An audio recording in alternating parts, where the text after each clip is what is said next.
The member from Dorset moves to suspend our rules and message our actions on the following bills to the Senate and the following bills to the governor: H-275, H-287, H-436, H-441, and H-264. Are you ready for that question? If so, lawmakers were busy wrapping up their work at the State House Friday afternoon.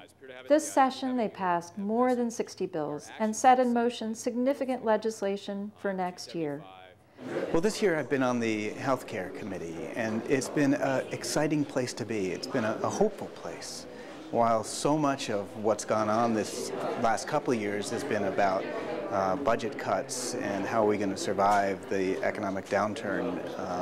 In the Healthcare Committee, we spent some time looking at the problems that we face in healthcare, and in a hopeful way, really saying, we can have an impact, a positive impact. We can build a new healthcare system, and we really put our shoulder to the wheel and started that work. I'm very, very proud of the work that we've done. A lot of people have, come here in constituents in most of Vermont have said, "Oh my goodness, what now that the ERA stimulus money's gone? What are we going to do?" Well, we did okay without it, and the ERA money was wonderful, and it gave us an opportunity to really advance some of the roads and bridges and the condition to a better point. At one point, Vermont is rated 46th in the nation for our roads and bridges. We're not doing too well. But with and thanks to the ERA money, we went from having 432 structurally deficient bridges to 322 structurally deficient bridges.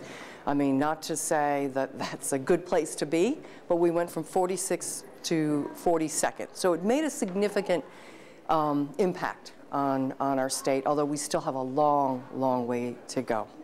So I am pleased that our current budget, the House Transportation Fund, passed out about $554 million. It's a very, very high budget, not the record, but it is very high, and we're going to be able to continue to support the work there, roads and bridges, at a pretty high pace. We've got $77 million for paving, and we have $106 million for state and town bridges in there. And I give you that number because there's something coming up that sandwiched here between the great bonus piece of the ERA money and what will potentially be coming next year out of DC. So this year we've got continuing to have a pretty good budget, but I'm very concerned about when we come back here again and what finally passes out of DC. I think one of the good bills that we passed was the DUI bill.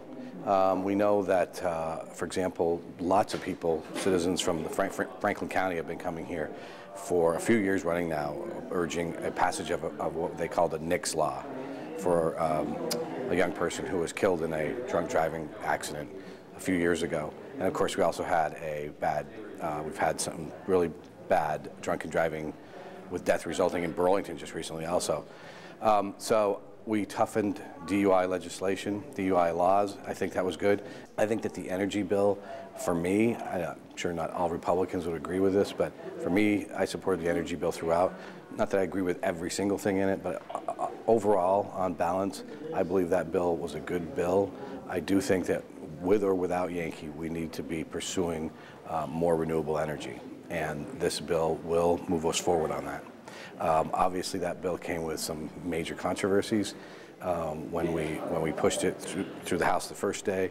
As we remember, Governor Shumlin pulled the plug in a way that I do think that it was done in a really poor way by the governor.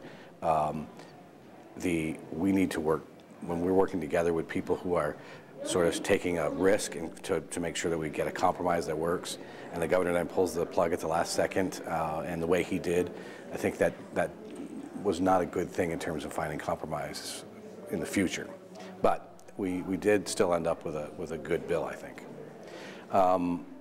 In terms of issues that cause me concern, the health care bill I voted against, and I'd like to have been able to vote for it because I do believe that we need significant reform. The cost of health care is too great for Vermonters. There's no question about that. But this bill comes with too many question marks for me. One lawmaker we talked to was disappointed that an education bill didn't make it out of committee this session, but hopes it will next year. I may be the only one that you interviewed today that would say it's what didn't happen, which was H440, which was the governance bill, which was the appointment of the commissioner/secretary, turning the Department of Education into an agency and looking at the role of the state board. Major piece of legislation in terms of oversight and management of our statewide public school systems. Now, why I say it's important, because this is my 5th year, the first time here, we're really looking at the quality and the performance and the outcomes of our educational system, whereas before we were just constantly on the defense in regards to cost. And I think we're on the cusp of really doing some exciting things on the delivery end of education that this can be a critical part of, in terms of the oversight of the department / agency and the commissioner or secretary. We know that in some high schools there are up to 40% of kids that are disengaged from their education and their future, which is a serious issue, and we have to attend to it, and we have to find ways to reach these kids, and it isn't in the classic classroom. So it's going to take some messaging, it's going to take some the bully pulpit, I think, and to get the public to buy in. And we know about the divide and the tension between local and state, and I just don't think that we can expect such significant educational reform coming up from the local level. Now, this, mind you, is the same person that last year talked about governance change at the local level, said that it should come up from the bottom up. But on education reform and real leadership on these issues, I do think we need direction from the state, so that's what I'm hoping we can get to next year, and I think there's a commitment to do it. Legislators finished the session a week early after working hard to pass complicated bills in a tough budget year. This is Ann Galloway at vtdigger.org.